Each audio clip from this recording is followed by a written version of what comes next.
बघा मंडळी, आज मी गुलाबजाम बनवणार आहे। इथे मी रेडीमेड गुलाबजामचं पॅकेट आणलेलं होतं डीमार्ट मधून।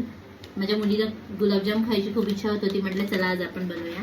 मी याची रेसिपी एकदम थोडक्यातच तुम्हाला सांगते। हे रेडीमेड गुलाबजामचं पीठ आहे आणि तुम्हाला दाखवते। हे बघा, मी इथे ना हे कच्च्या दुधामध्ये मळून ठेवलेलं होतं गुलाबजामचं पीठ।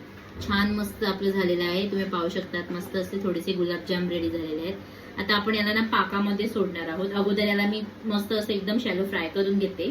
आणि तुमच्यापैकी कोणाकोणाला गुलाबजाम खायला आवडते ना, मला कमेंट करून नक्की सांगा। चला आता आपण ह्याला पहिले अगोदर फ्राय करून घेऊ आणि मग पाकात सोडू। इथे पाणी ठेवलेलं आहे पाकासाठी। आता इथे 1 वाटी मी साखर घातलेली आहे।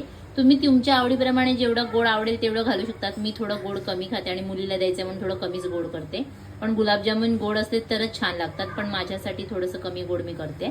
बघा इथे मी इथे थोडीशी वेलची घालते आणि जर तुमच्याकडे फूड कलर असेल ना तर फूड कलर घातला तरी चालेल, ऑप्शनल आहे। माझ्याकडे नव्हता, मी डायरेक्ट असंच केला, टाकलं आणि थोडंसं याला हे करते। बघा आता इथे एका साईडला पाक रेडी होतोय माझा, तोपर्यंत आपण आहे ना गुलाबजाम शेलो फ्राय करून घेऊया। फ्राय करण्यासाठी इथे मी तेल घालते आणि एक लक्ष असू द्या, आपल्याला गॅसची फ्लेम एकदम लो ठेवायची आहे, नाहीतर फास्टवर आपण जर गुलाबजाम बनवला ना तर ते जळून जातील, आतून कच्चे राहतील आणि वरतून जळून जातील।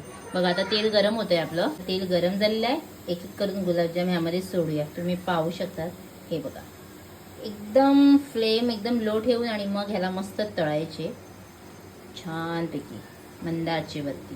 हे बघा टाकले मी ह्यामध्ये, थोडंसं हलक्या हाताने आपण याला चालूया। हे बघा तळून झालेले आहेत। आता आपण याला काढून घेऊया। हलक्या हातानेच काढायचे, नाही तर हे फुटतात। एकदम हलक्या हाताने काढूया। हे बघा प्लेटमध्ये काढून घेतले।